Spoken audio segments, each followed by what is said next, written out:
That would have been perfect if it was time for when we started. Welcome, everybody. This is the Instagram Collectors Roundtable. This is episode 11. Really excited to be back today. Sadly, Kelvin could not be here. I wanted to make sure that everybody know he was planning on being here, but his train schedule got messed up, so he's not here. So we have Groatman Cards, aka Mitch, a frequent commenter. He has made it in to participate with us. Mitch, how are you, dude? I'm doing great. Thanks for having me, Matt. Absolutely. Really happy to have you on and happy to have you in the group chat. It's been a lot more lively lately. So nice to have you in there. You've woken us up a little bit, especially Brady, who we haven't had on here in a long time. Can't wait to have him back. And then Tim is back. He's staying up late for us. So thanks for that. How are you, dude? Not bad, not bad. Thanks for having me on and welcome, Mitch. A very welcome.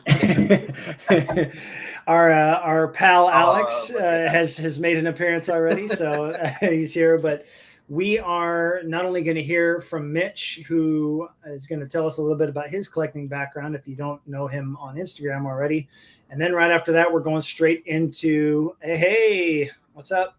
Good to see you, Jeremy. Hey, Jeremy. We are going to jump right into the cup. We're not only going to show off some amazing cards, some of our favorites, but we're going to have a discussion about that release just because it's been, a hot minute since we've seen a release. It's been, a year and a half, maybe a little bit longer since we've seen a cup. I don't even know if we're going to get 2021 the cup. A lot of us have debated, is it going to be a dual release? How are they going to do it? Maybe a bonus pack or something like they're doing with Ice, which Mitch is excited about. So, yeah. Looking forward to talking about that. Well, Mitch, I know you've been on a lot of these shows and really giving us your opinions, and it's been awesome because it's given us a lot of talking points throughout the episodes, which you really appreciate. But now that you're on here, you tell a little bit of people about who the heck are you?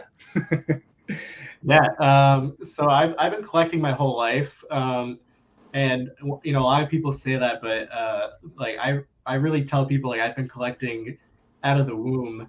Because my dad, before I was born, owned one of the largest sports card distributors on the planet. It was called Card World Distributors. It was based here in Chicago, where I live. So I've always been just completely surrounded by and inundated with sports cards. Growing up, I actually, like Kelvin, my first ever thing that I PC'd was Martin Brodeur cards. So I still have my childhood collection for the most part, with a couple, maybe 100, 150 Martin Brodeur cards. But since then, I've really become more of a set collector. Okay. And that really got sparked for me with the release of 0506 the Cup. So I'm only 26, so that means when the Cup came out, I was 10. But I was always following every release, every Beckett guide. There's my Instagram, and there was this new product, and when it came out, I remember my dad came to me. He was all excited. He's like, Mitchell, you gotta check out this new product. It's unlike anything that's ever been made before. And I think his excitement really, sparked my interest in the product when it came out. And we wanted to do a set from 0506 the Cup because even back then when it was released, we kind of understood that it was going to be a very special thing for hockey cards forever. So we did the 0506 the Cup signature pack set. We were able to complete it. We have every card. Wow. That is awesome. And is this Gordy from that set, correct? So that's the second year of the Cup. That's 0607. Okay. Is my top pinned post. Okay. Oh, geez. All right. I see it. Yeah, let me share this because this is awesome. All right. Wow. Incredible. Mitch, do you have the Zetterberg in that set, the signature patches of Zetterberg? Yeah. Let me see if I can describe where it is in the picture. It's I'm trying to find it. I'm looking for all the red ones in here. It's a red and white patch. It's part of the wheel. Exactly. I don't know why it's eluding me right now. No, I'm The looking reason why I through. asked, I do. So the funny thing about the Zetterberg in that set is that it's not on the checklist. exactly. There's 5 cards from the set that are not on the checklist. Henrik Zetterberg's one of them. The other 4 are Dominic Hasek, who is a redemption. Mhm. And then Borje Salming, he was not a redemption. I'm not sure why he's not on the checklist. Jason Spezza, and then Peter Stastny. So all those cards are out of 75, but I'm convinced that there's less than 75 copies of all 5 of those cards. For and sure. Peter Stastny in particular, I think there's probably only 3 or 4 copies in existence. Oh, wow. That's amazing. This is so cool. I mean, set building is something that I feel has definitely lost a little bit of its luster. You know what I mean? I feel like growing up, that was more of a focus of people. They wanted to not only open boxes, but build sets. And to now see something like this in today's, collecting sphere, it makes it that much more impressive, because to dig up a card that's, over 15 years old and add it to your set if you're still missing one, I mean, it's an amazing accomplishment. Do you have a couple of favorites out of here, like ones that have crazy stories with them? Well, so I mean, I always tell people that Peter Stastny is my favorite one, because I built, so there's 87 cards here. I built the whole thing except for the Stastny with my dad in 2009. And because the Stastny wasn't on the checklist and there weren't any copies available anywhere, I only saw it one time in 2007, and it got to the point where I was just like, maybe I was just seeing things, maybe it didn't really ever exist. And then it wasn't until 2014 that I saw one pop up on eBay, and we freaked out. And I ended up we won it for $200, and we bid $500. Nice. We weren't gonna even then. I remember I was telling my dad we should just bid 1,000, because what if we don't win it at 500 and we'll never see it again. Have you seen another since then though? Have you seen a few? Just to kind of. I know 3 copies that exist. Okay. I've tried to buy the other 2, but I've been unsuccessful. Gotcha. I know one of them is in Slovakia. Oh, wow. Okay, so that thing's likely gone then. Yeah. Awesome. Well, I mean, it's one thing too is I still have it. I still have a copy of the Abisher. I always thought that when I saw this card for the first time when I was just getting into hockey, I really loved the design. I just thought it was really, really crisp. Nice big area for the autograph. Not too noisy. The patches were usually really, really nice. I mean, I see some ridiculous patches around here on some of these. Is that Lanny McDonald? That card looks unreal, man. Awesome. Oh, go ahead. No, I was just going to say, I love the variety. You know what I mean? You got some patches that are one color. You got some logos. You got some 2 colors, some 3 colors. I mean, this has to be so much fun to see all in one picture. Obviously, you probably don't have them out like this all the time, but. No, I never display cards. I've just seen too many faded cards over the years that I just could never, out of fear. But, the reason that we picked the signature patches over any of the other subsets, there's actually a reason. We didn't just randomly pick it. Mm-hmm. So first we thought we were going to do the limited logos, but I don't know if it's maybe not common knowledge, but 0506, the Cup limited logos, Upper Deck put the wrong gloss on the where the signature is supposed to go. So maybe if you look for 0506 limited logos, most of them have very bubbly signatures because they're on the wrong gloss. So most of them didn't come out very well. So we realized pretty quickly that if we were to try to do the limited logo set, it wouldn't look good. And even still to this day, I have some 0506 limited logos, but I won't buy any with the bubbly signatures, which is most of them, unfortunately. So they just kind of ruin the whole subset. And then there's honorable numbers, but there's 3 101s. There's Luongo, Abisher, and Raycroft are 101s. So we figured that's probably not possible. So it's really just between the signature patches and the scripted swatches. There's other ones, but they're much rarer and smaller. And that's kind of why I really gravitate towards early cup, is because the checklists were so much bigger than the checklists are today. Like this set has 87 cards. I'm almost done with the 0607 set, which has 90 cards. But today the signature materials set has, I think 1920 cup had 29 cards. Oh wow! So it's really a lot smaller, which for me, as I love building sets. I want a big set. Feels like a bigger accomplishment for me. So that's how we picked the signature patches, and I think the design is one of the best ever. Personally. Right. Awesome. Well, it's good to hear you talk about this in depth. I mean, it's again the accomplishment not only of completing the set, but as a sentimental person, knowing that you did it with your dad. That's something that I didn't really get to do after my dad moved away, and so it's so cool to hear about you being able to do something like this. And it probably carries a lot more meaning that you got to more or less complete the whole thing minus one without your dad. So. That's awesome. When you heard about the cup coming out too, I wasn't collecting at the time. I mean, it was a much higher end release. If I'm correct, there's only 5 cards a pack, right? On average, yeah.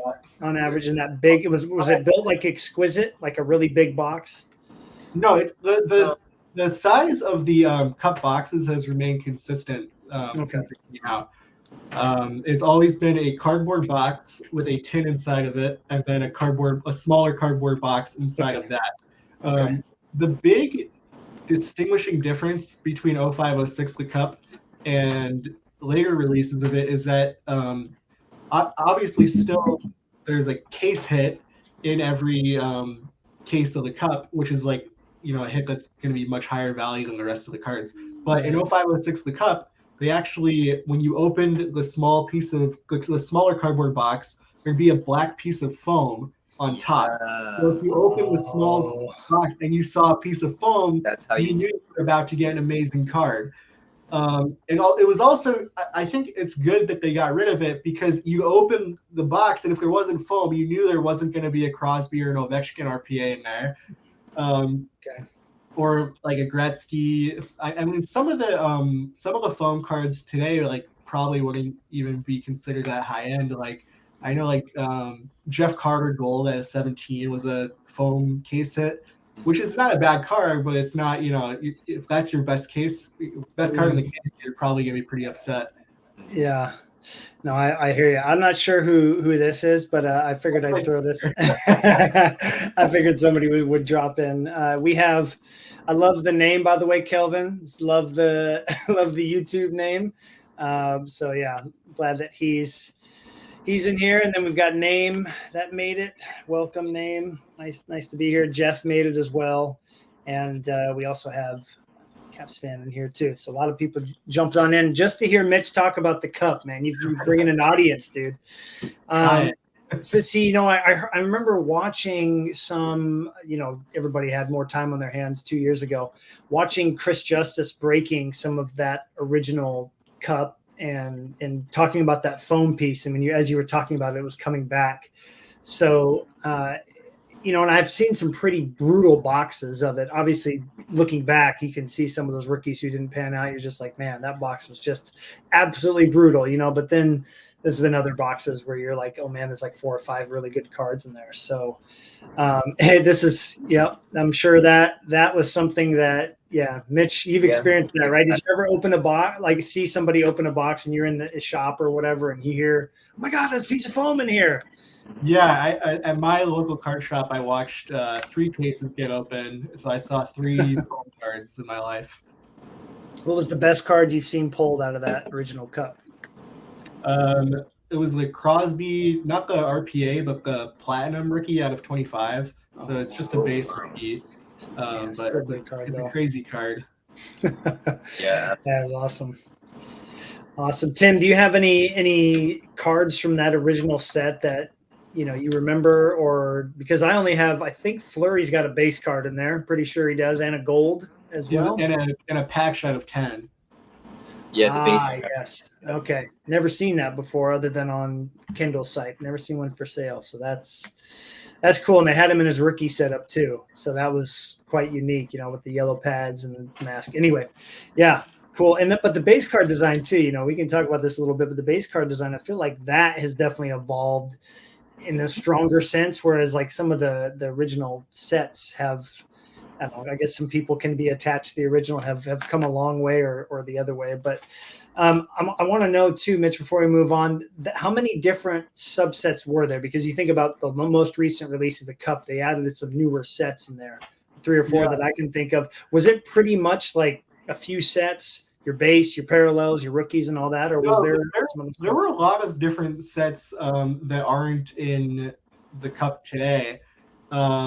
I know, so I'm probably gonna forget one. I know there's the scripted numbers, which were jersey cards and sticker autographs. So you have two guys. I don't have one, or I would show it, and there'd be sticker autographs with 2 jersey cards, and they share the same number. And then you have the noble numbers, which were just dual patches out of 10. So you have to pick 2 pictures of the guy, and then there's 2 patch pieces, one for each player in the middle there. So those are pretty similar. And then you also had hardware heroes. So that was numbered out of how many of the award that they won. So there's only 68 Gretzky autographs total in 05-06 the Cup. A lot of them were hardware heroes. He obviously won a lot of hardware, so his were higher numbered, and he had a lot of different ones. There's also there wasn't Titleist. That wasn't until after 05-06. I think there were like 4 or 5 cut signatures in 05-06. You had your regular dual shields and dual autograph shields. Yeah. It still had signature patches, scripted swatches, limited logos, honorable numbers. There weren't any dual honorable numbers, but they had the noble numbers, which were just dual patches. There weren't foundations. That wasn't until 06-07. There was emblems of endorsement, which were all sticker autos. I don't know this for a fact, but I think that's because they probably got the gloss wrong, like they did for the limited logos. But someone can correct me if they know why the emblems of endorsement are all stickers. That's my theory. Okay. Yeah, to see sticker autos on that high-end product was definitely something. The first time I saw it really caught me off guard, almost like when you see those 8-way autos from SP Authentic and they've got stickers on them and you're like, man, it's only out of like 10 probably. Like, couldn't they have just not done that? But I get it, kind of salvage it. Well, you have to imagine too, that was probably ready to get out in 04-05 and they had to wait more or less, or they decided to wait. And so they had a lot of time to get that product put together. So it's a little strange that those issues popped up, but it happens, So let me just throw this question out. Tim, you can start with this. I mean, Sure. when I mentioned that we were going to talk about the Cup, obviously having Mitch on, he's a big Cup collector. So I felt it would be quite appropriate to go that route. But like, what does the Cup mean to you as a collector? That release, that set in general? Well, for me, as I'm sure it is for many, it's I wanted to say ultimate, but we have Upper Deck Ultimate, but it's the penultimate of any person's player's release, right? It's the best high-end card you can get for any player. And in addition to that, it also is like a nostalgic set for me because I've been, collecting hockey since more or less, the 05-06 release. Okay. And I remember just being a kid, being on eBay, a little teenager, and looking up Zetterberg and maybe a little bit of Datsuk, and just looking it up on eBay and be like, damn, as a 15-year-old kid, I can't imagine ever owning a card from that set. Now here we are all these years later, and while I don't have as many as Mitch, I do have a couple here and there. So yeah, for me it's nostalgic, and it just represents the best set you can ever get of a player. Right. I'll kind of springboard off that too, we talked about this in the group chat, Mitch, when you came in, is my lens is still this very wide-eyed, fresh lens to discovering all these hockey cards. You know, when I got back into collecting and I was collecting A-Rod, Upper Deck and the Cup was something like, oh yeah, I know about that. I remember that. And that was it.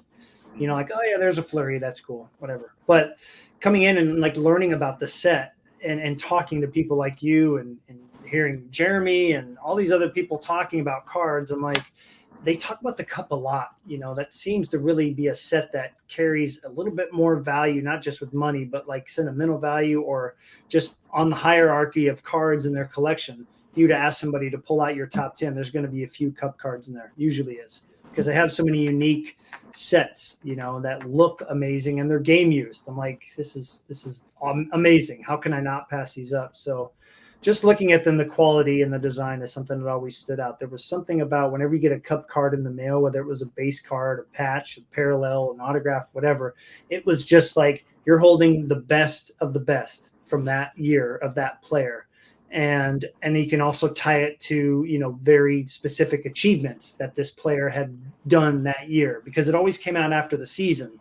So Fleury, you know, after he won the Cup, he's got a lot of pictures from the playoffs and stuff. I mean, they really showed him a lot of love that year.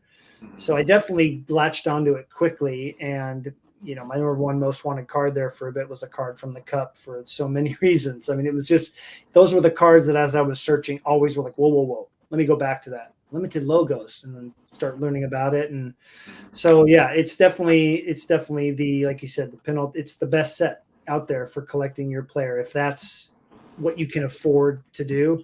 And one thing that's interesting with Mitch too, I mean, Mitch, if you were to spend half of your money on Ultimate, as much as on Ultimate Collection, Premier, Black Diamond, and just go all over, you wouldn't have what you have. I mean, you've really more or less focused on the Cup mainly and kind of, you know, gone here and there a bit, right? Yeah. Definitely.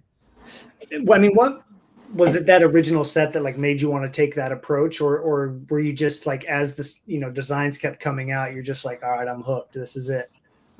No. So I really bought very few Cup cards besides the signature patch set when I was collecting as a kid. I would say the number one product that I'd open and collect back then was SP Authentic. Okay. Because I could actually open boxes of it, and you know, I was a kid, so I couldn't really afford like other types of Cup cards. And the signature patches were very cheap. I should emphasize that. I know like recently they've you know, become valuable, but when we were building the set, you know, every single card was under $400, including Gretzky, Ovechkin, and Crosby. So, and a lot of them we got for like $10, $20. Mm-hmm. So,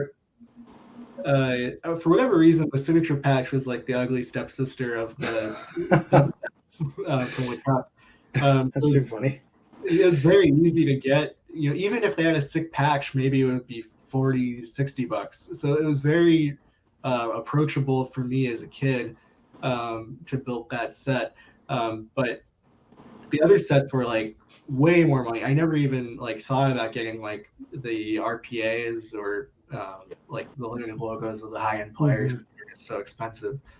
So right. SP Authentic, you know, I could actually like afford packs of it. So I would, you know, do that and just get like Sign of the Times I really liked when I was a kid. But it wasn't not until I became like an adult with like disposable income when I started really like buying other types of Cup cards because I like them. Right. Well, before we get into like really showcasing a lot of our favorite sets and talking about them, I mean, my big question to both of you is, you know, what is it about the Cup? Because we don't want to go down this road too much, but Premier was like priced like the Cup basically 2-3 years ago. I mean, it was extremely expensive. And, you know, you got cards coming out of there that were selling for the same amount as a Cup patch auto, which is just crazy to me. Don't understand that. But, you know, what is it about the Cup? Whether it's a new collector, a person that's been collecting for 20 years, 30 years. I mean, what is it about that release that just seems to hook everybody? You know what I mean? Like, in your opinion, Tim, like, what is the first thing you think people always latch onto with those cards? Well, first, like, it's the prestige. So when you get a card of your PC player from the cup, it has a certain prestige to it, right? A certain status within your collection.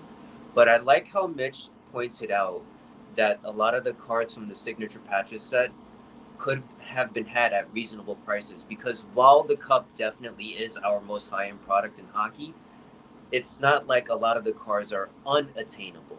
There are many affordable cards within the cup on the secondary market, and especially if you wait maybe a year or two down the road after its release, that can be had. So it's not like it's this thing that you can't have. At some point, you can have a card from the cup if you search hard enough for it. So like a lot of the cards for me, I'm looking at a lot of the cards I have from the cup. I mean, I'm struggling to think where I may have paid over $100 for any of the little cup cards that I have, but yet I do have some decent cup cards. So with that being said, you can still have a decent cup collection and not have to break the bank for it. Right. I like that. I like what you say too. I mean, even if you find like a nice patch auto of a goalie that you knew or liked on your team that only played a few games, like it's just got that prestige to it when you get it in the mail. Like this is his best card that he's got out there, arguably, you know. And like with Leland Irving, I mean, I'm probably one of the only guys that has a nice collection of him. But like finding his gold RPA was a really fun achievement for me. And it looks amazing. It's got that like one of the best rookie cards that he ever had made. So I hear you. I mean, obtainable for the price, depending on who you're going after. I didn't pick the player to pay decent prices for with some cards, but some of them are still affordable. I mean, the one I just recently got in, that was not expensive at all. And I'm like, okay. So kind of waiting it out has really helped. Mitch recently too, obviously with the most recent one that came out, does the cup still have the same eye appeal to you as it used to, back in the day, or are you still kind of like, those old designs are still the best? So I definitely think that the original cup sets are the best. I definitely need Peter Box. Had to show that. I do think it's it's still the top product, but the new sets that are coming out are, I mean, I don't like the way they look, like the Overshadow we were talking about. And then I know the one you got recently with the manufactured patch. Like that's the first time that we've ever seen a manufactured patch in the cup. Right. So I appreciate that they're doing new things. They definitely need to. But back in the day when they would do a new subset, it would be a lot more high end. Like I'm thinking of like in 07-08, they introduced the Cup All-Star Royalty, which was an autograph set numbered to how many All-Star games the player had been in, and the checklist included all the big names, and it was very, very scarce. And it's to this day a very high-end set, and I don't think we're really seeing subsets like that are kind of unique. Yeah, I mean that one, I think it's just a beautiful card. Oh, gorgeous. Yeah. They're not, I don't think they're really making anything like that anymore. And of course, the earlier sets have a huge advantage that unfortunately Upper Deck can't do anything about, is that a lot of the players that are in those products that made them so awesome are dead. They can't have Gordie Howe or Guy Lafleur or Mike Bossy or John Beliveau. A lot of those players that really made those products, really prestigious in my view, they can't have players sign anymore because they're not alive. And I'm sure there's other ways to compensate. I mean, the other problem is that game use memorabilia is a lot more expensive than it used to be. Right. So it's not like like an 04-05 Ultimate where they put 6 Gretzky shields in one product, because it was not that cost prohibitive. So I know there's a lot working against them. I think there's more they could be doing. I think just like very rare subsets that don't require game use memorabilia, if they're scarce enough and cool enough looking, I think people would chase them. Well, I'm always trying to come from the other side when it comes to this stuff. And I know that, like, for instance, the the inked insignias that just came in. I mean, it was affordable. That's why I got it. Those things were originally going for like 300. I'm like, this is the stupidest thing I've ever seen. This is a fake patch of. I mean, I'd rather have just the regular logo and have it be glossy with some cool foil and have the autograph on there. So I get it, but I mean, like with the overshadow, I am a person who, and I know there's other collectors that feel this way. I like that they're at least trying something different. Do I think everybody's going to love it? No. But I think you have to at least start to try, like you said, with the jersey pieces being so expensive, you got to try to innovate, and, it's not going to be loved by everybody, but at least you're not just kind of selling out and just doing the same thing over and over again and not really, trying, going beyond your boundaries. But like with this, the All-Star Royalty, I mean, when Fleury won the Vesna, I'm like, okay, we need an award winner subset. Beautiful foil, like, Vesna award winner or Calder or all these different trophies that they can win and then have them just sign it and number them to 10 or 5 or even. I mean, like something like that.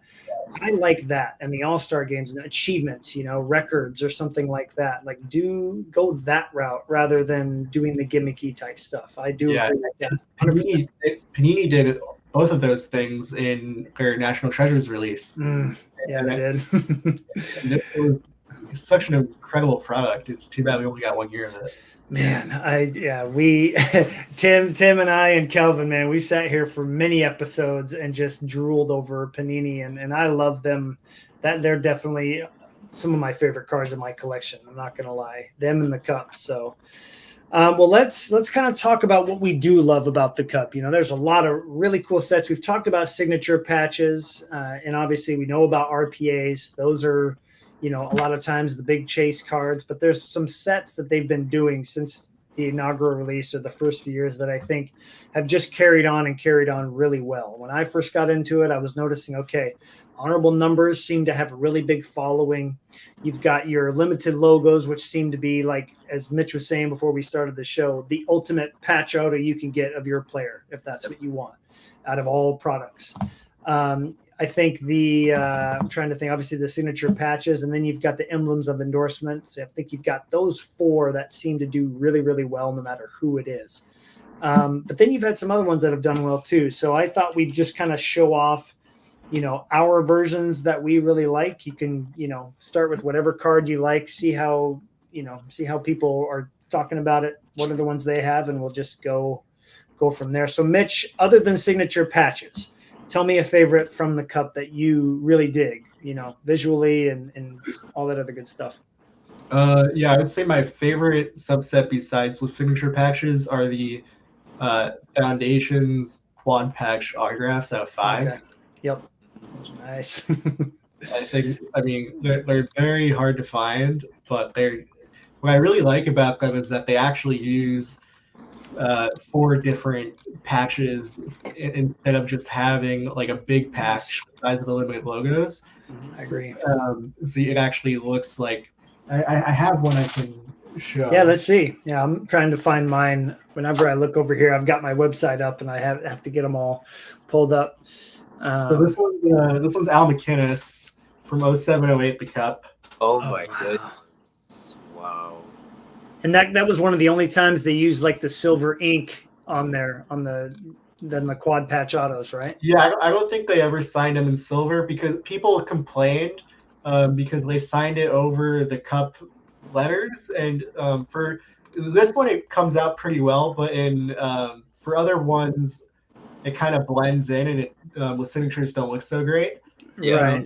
The design, other than that, maybe I don't know, maybe they could have used new color that the foil is. That would have been really nice and maybe pop a little more. But I think design-wise, it's absolutely stunning. Yeah. Those were Oh, go ahead, Tim. No, I was just gonna say, like, we're talking about Foundations. That is also one of my favorite subsets within the Cup. And we're talking about, I think we were talking about 06-07, but that was a 07-08 McInnes, right? Yeah. Mm-hmm. Yeah, that was 07-08.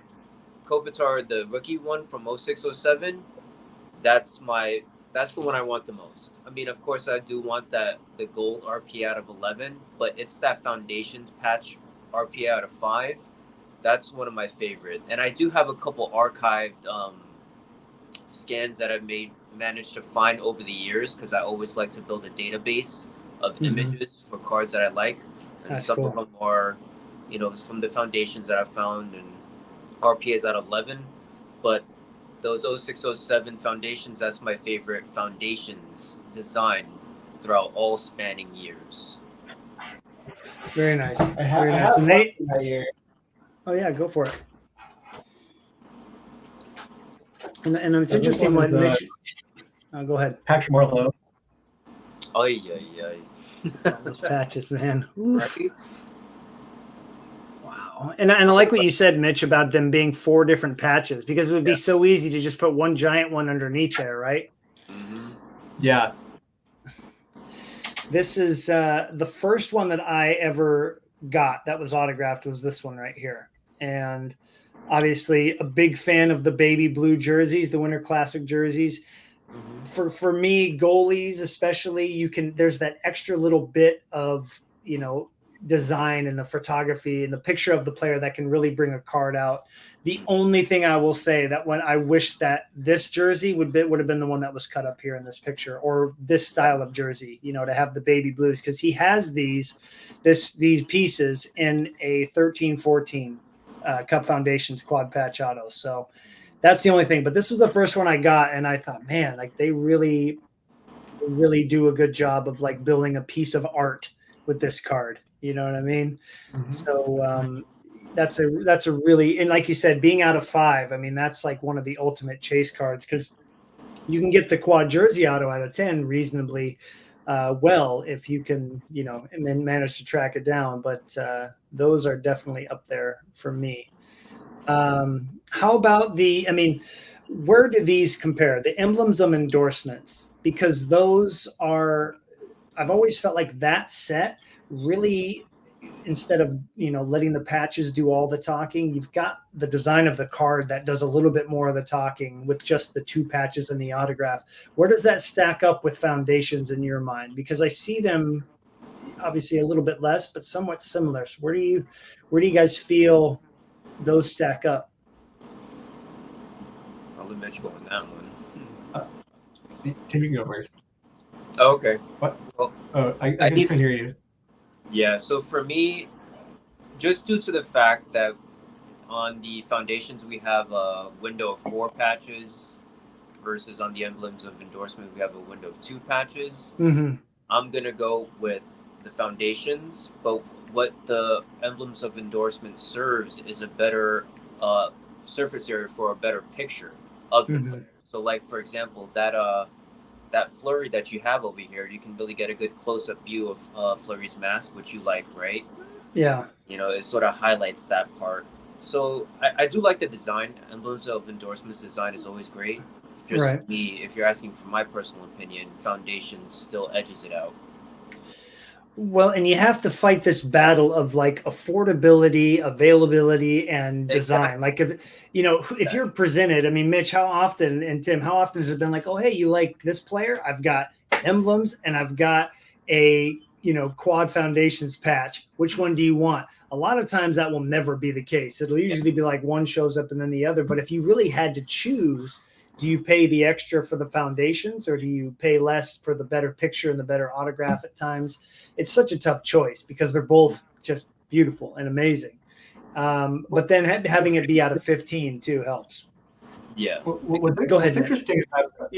What's interesting about that is that it seems like recently the emblems of endorsement have been getting a lot of brand equity, where people are paying more for them than they would for the foundations because of the I guess there's this newfound prestige for the emblems of endorsement subset. I don't know if you guys saw the Gretzky sale from a few weeks ago.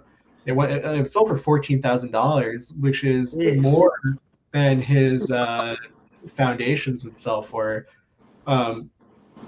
So I think people are really starting to appreciate how rare the emblems of endorsement are, because they're so much rarer than the limited logos, that they're finally kind of catching up in terms of value where they used to not. Whereas the foundations, they go for,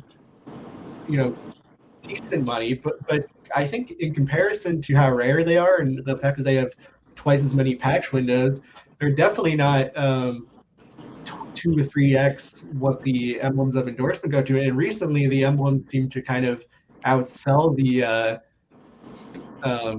foundations, which doesn't really make sense because the foundations have more patch and they're rare. True. There is also a small counter to that too that sort of highlights what you're saying about the emblems of endorsements being a little bit more regarded right now. It goes without saying that foundations, they have different variations of the card itself too with that. So you have the patch auto out of 5, you have just the pure patches out of 10, then you have just the 4 jerseys within that. I think depending on what year, they have different numbering. So emblems of endorsements is just that. I don't think they have just like a jersey auto version. Nope. It's just strict patch auto. So I can definitely see where people would flock more to emblems of endorsements for that, little fact right there. And as you're showing all those variations. Well, and I will say too, I feel like emblems of endorsement is getting a little more love recently because this was Fleury's first year that he made it. And I think there's only maybe 2 or 3 that I've ever seen that don't have single color patches in here. Like I feel like the design has definitely improved on it, and I think it's again, basketball aspects helped for sure, but it's really starting to catch on. But I mean, look at these cards. I mean, if you're going to pick one of these 3 to have, you're going for that quad patch, even though it doesn't have the auto.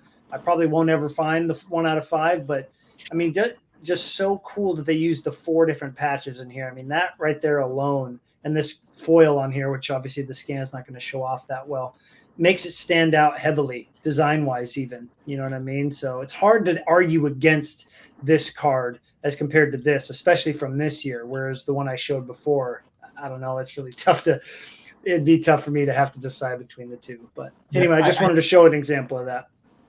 I think the fact that emblems of endorsement is every year of exquisite basketball and foundations are not an exquisite basketball definitely gives it a huge bump. I think the fact that Olympic logos became one of the most sought after subsets of exquisite really bled over into the cup.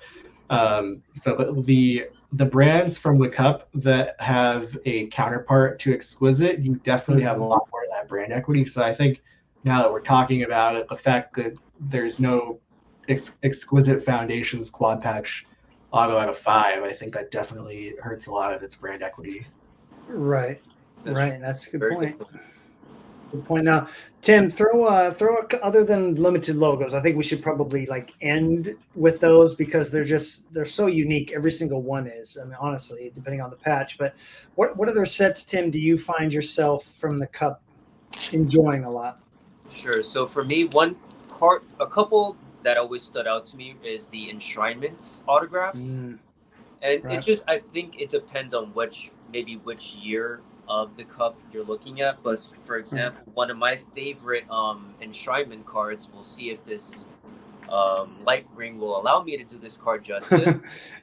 But I have over here my Kopitar enshrinements auto, and over here maybe you can see it on a scan that you might put up later on, but the foil on this enshrinements in particular is something that they did on this year alone, to my knowledge, and it just really strikes. It pops, it has that appeal for me.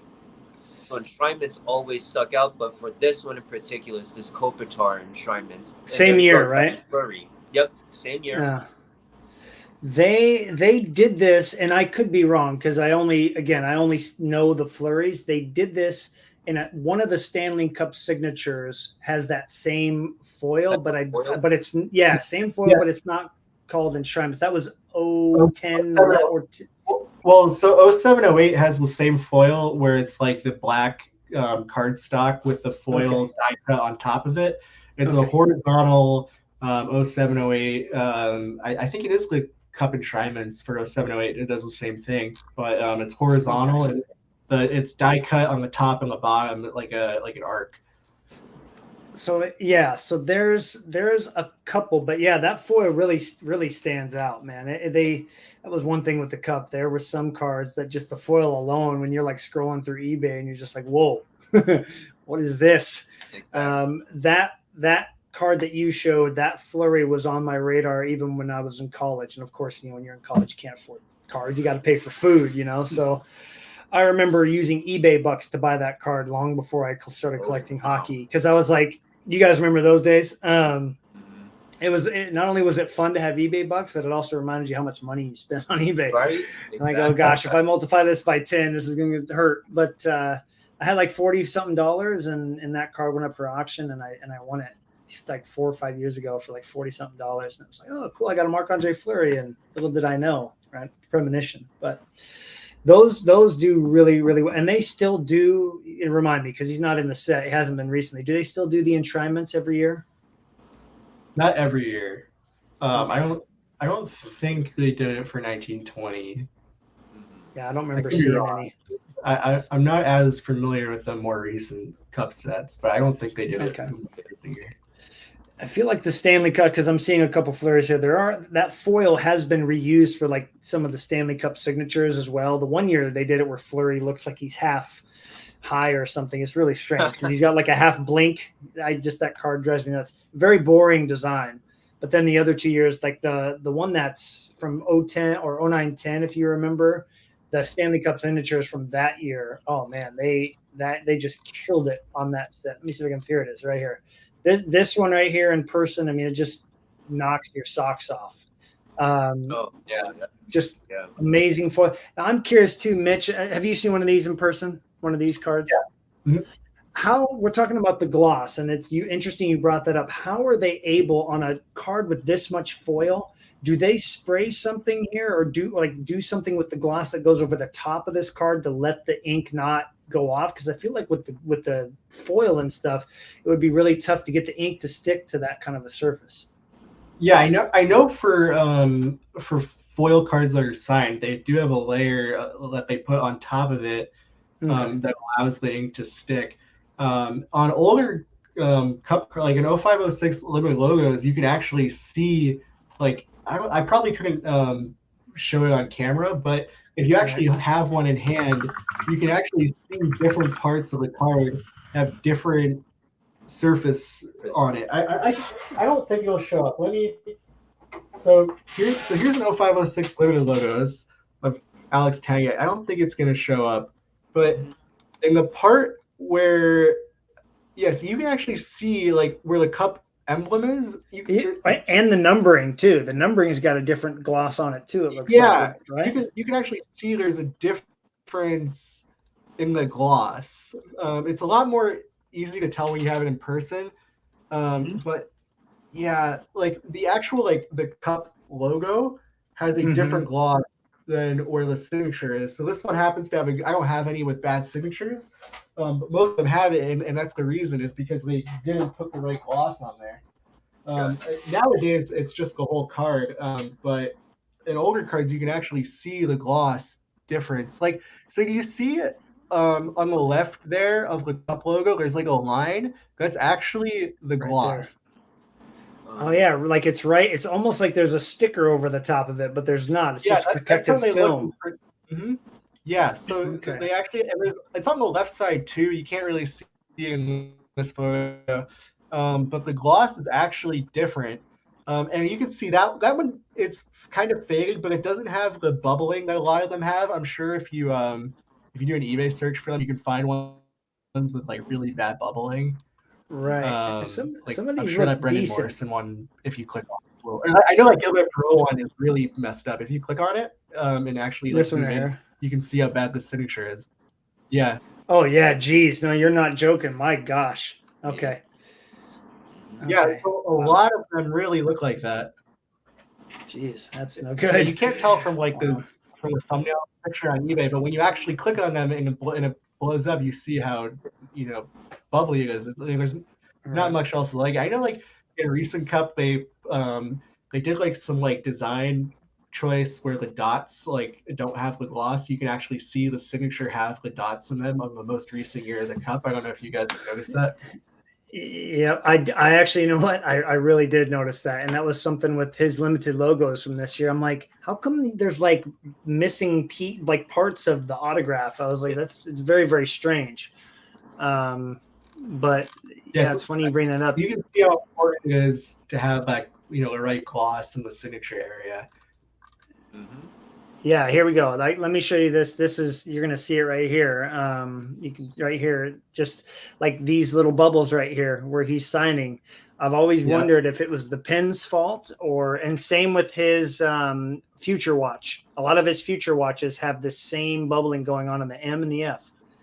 Kind of funny. Yeah. So that one's not the pen's fault. That's like you can see like the design where like the image kind of like fades with the dots. That's what caused that on the most recent cup cards. On his future watch, I would have to think that would be maybe for his pen, because I'm thinking of like other future watches from 0304 SP Authentic, and I don't recall them having that bubbling issue. Right. Yeah, I have a 7 from that year, and I don't think it has a bubbling issue on that. It doesn't. Okay. And again, I've seen some that are fine. I don't know why we didn't say this, because we thought they didn't do enshrinements. I was totally thinking of a completely different design. Of course they did enshrinements. There it is, from the recent cup right there. And they use the same picture in artifacts of Fleury. Just want to point that out. I've been noticing they've been doing that a lot more, obviously, with how expensive it is to use a picture nowadays. They will use it in like base setup or deck, then it'll be on enshrinements, then it'll be in artifacts and just different sizes, but that's something else for sure. All right, let's talk about limited logos a little bit here, because we're getting towards an hour. Mitch, obviously the first limited logos weren't very good. Tim, I know you have a couple, right? Tell me that you don't have any? I have 0. I could have sworn that there was one in that picture. All right. I mean, what do you got? What is it about those cards, though? Like, in your guys' opinion? I mean, whoever wants to go, like, what is it about those cards? If a new collector comes in, a person that's been around, like, what is it about those that makes it hold that prestige above all the rest? I think it's because up until the monumental patches came out, they were the biggest patch on a patch autograph card. It's hard to imagine them being much bigger because like obviously you couldn't have the like premier mega patches sign. I guess you could sign it on the card, but I don't think it would look very good. Right. So I think the fact that they are the biggest patch autographs, and obviously a huge part of it is the fact that they're one of the most sought after exquisite cards, or the limited logos.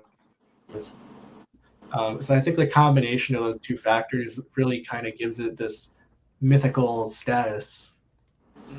Oh, absolutely. I got that one last week. Wow. I mean, look at the uniqueness and the character on that patch. You know what I mean? It's, ooh. And it's interesting too. They did that one vertical limited logos the 1 year. If I'm correct, it's 07, 08. Am I right with that? Because Fleury has one. Yeah. Is that the only year, Tim, that they ever did the vertical portrait style patch for limited logos? I'm trying to run them all through my head. Yep, there you go. Was that sorry about that. There we go. That's it. That one. Yep. Yeah. So what do you guys think? I mean, I was having a discussion the other day about they need to bring it back. They need to bring it back. I don't know if that will ever happen again, because I feel like the landscape design has just been a staple with that set. I don't know, it'd be hard to say. Talking about like vertical versus horizontal. Yeah. Yeah. Maybe switch it up now and then. But I do enjoy that 0708 set of it being vertical. Mm-hmm. I know people have the same debate about Future Watch patch autos, because only 0304 has the vertical ones with those. Yeah. I personally 0708 limited logos are my favorite year for it. I have many of them. Like a lot of the cards that I brought to show off for those. Like I showed the Zetterberg. Here's a Marcel Dion short print. I mean, it's hard to beat that. It is, yeah. Gosh, they definitely made sure that limited logos were not only going to stand out because it was a nice big patch and an autograph, but they definitely hand pick what patches are going to be in those cards. I mean, it's so apparent when they're chopping up. They're like, hey, the nicest of the nice, you're going to save the medium ones for Ultimate Collection and Premier, and the really, really, really incredible ones, those are going to go in that pile for the Cup. I mean, I've seen a couple of flurries that have and there's one that I'm thankful to have, is like the penguin head, like the head of the penguin from the jersey. I mean, you can't beat stuff like that. The Nordiques jerseys, Panthers jerseys, Red Wings, you get part of like the wing in there. I mean, it's so hard to find something that visually and rare with the rarity and a nice big autograph that can match or top that as like, you know, a pinnacle card for your collection. Let's throw this out there. Give me a year, one of your favorite years of limited logos. Tim or Mitch, throw another besides the one you just showed, Mitch. Tell me another one that stands out. I mean, besides 07, 08, I guess 06, 07 has really developed a cult following. Okay. It's kind of unattainable because Leslie Snipes has. Oh yeah. There's only 10 Gordie Howe's. I think he has 6 or 7 now. I know, but there is a guy who does have a complete set of it. Eric Bolduc.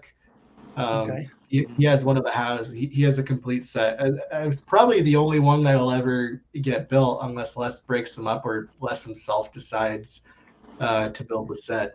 But it's kind of this mythical year for it because the checklist was so strong.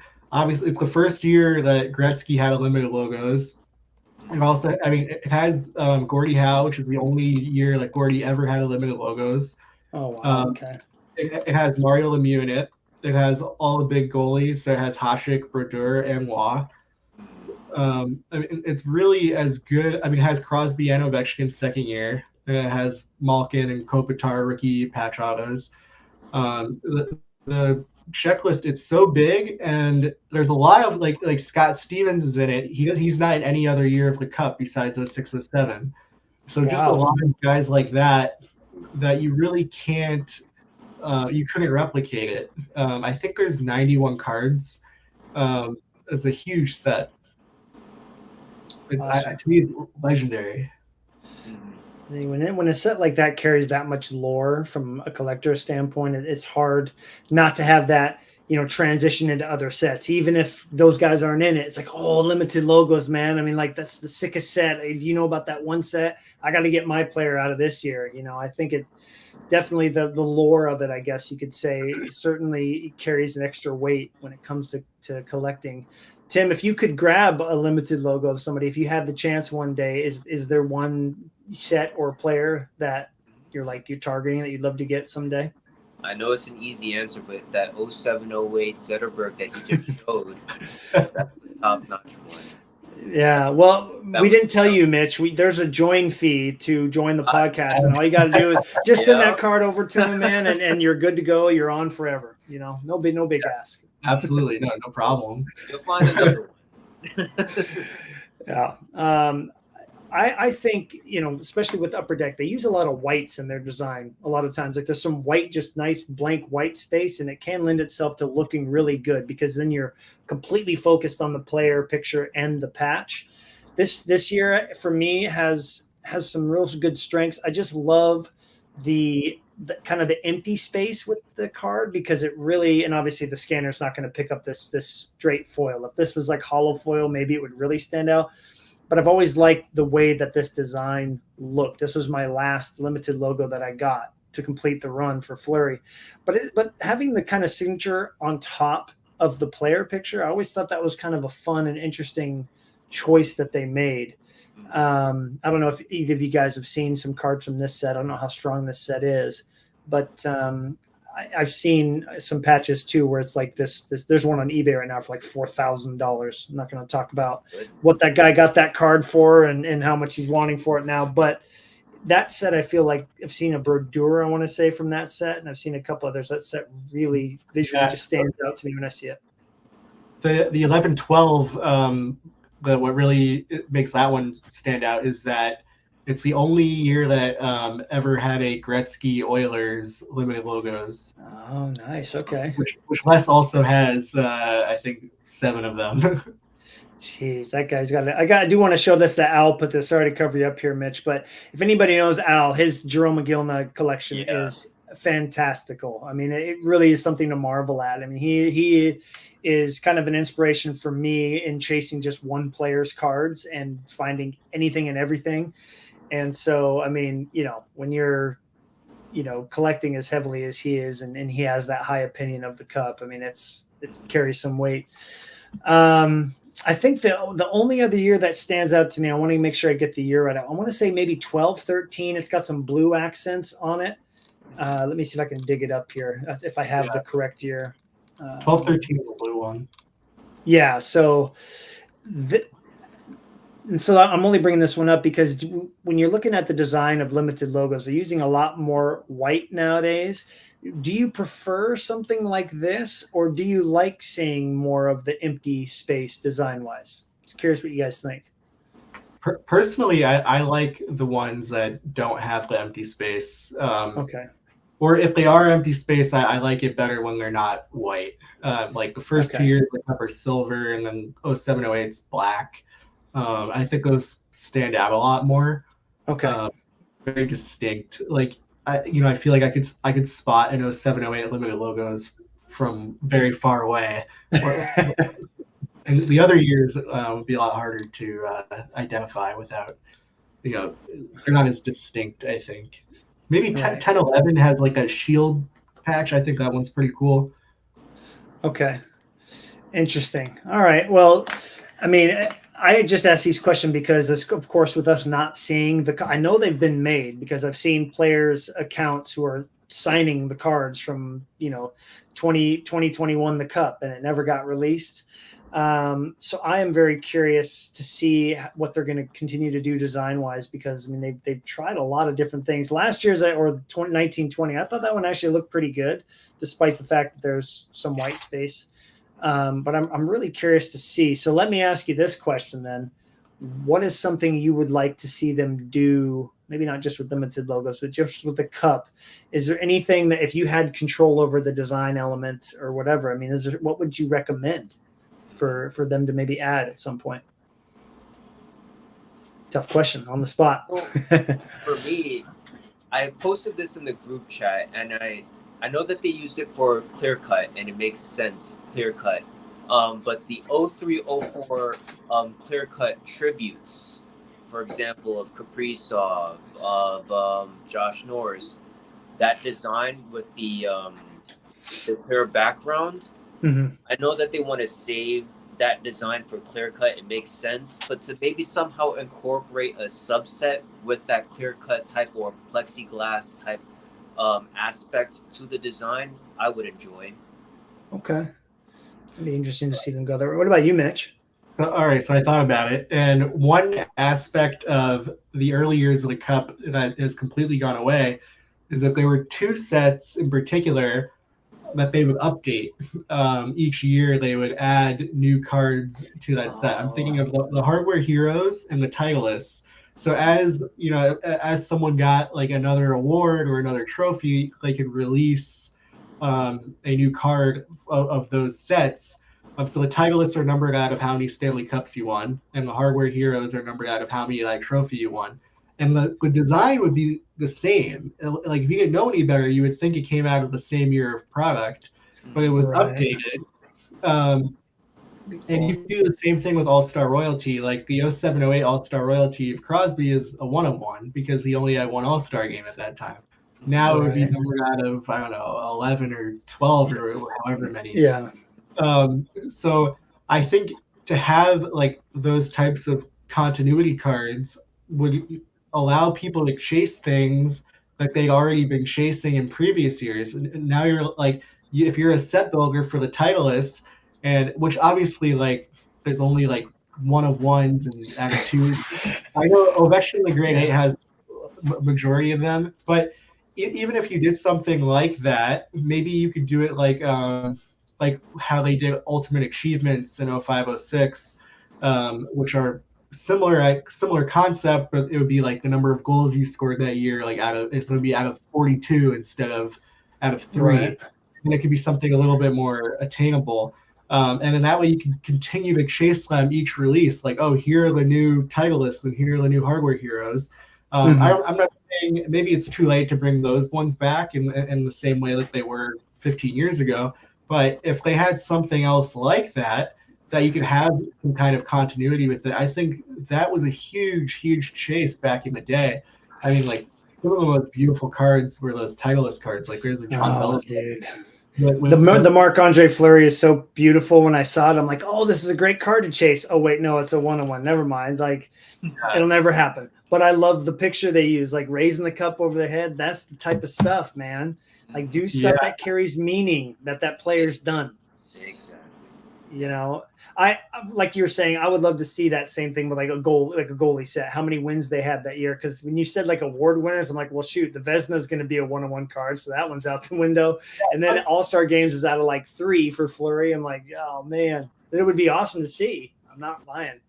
And I think that's kind of a departure for the set as a whole. Is that back in the day, these subsets like the All-Star Royalty, the Hardware Hero, the Titleist, they were actually based on the player's accomplishments.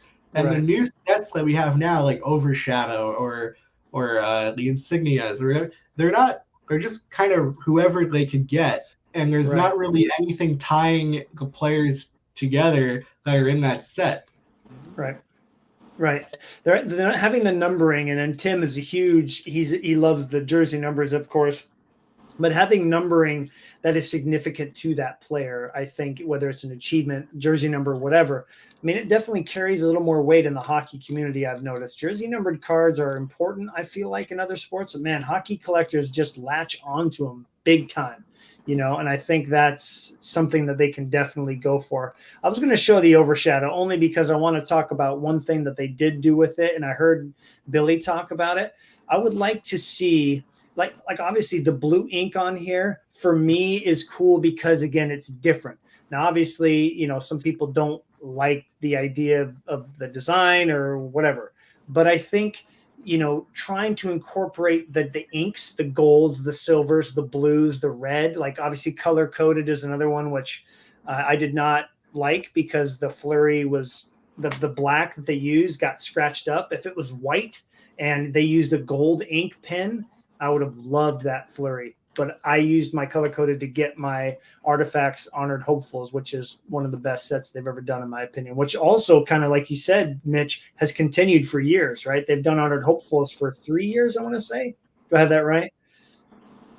Maybe 4 now. Yeah, well, Artifacts is coming out here soon, so hopefully they'll continue to do it. But, you know, I think that, you know, having to go to the set builders, using some more distinct, like the different inks and the foils or the finishes on the cards, and then having them be significant to an achievement, whether it's, you know, Fleury's 500 wins, you're not going to do 1 to 500, but maybe you say he's 3rd all time, or he won 40 games that year, 30 games the year he broke the record, so it's out of 30.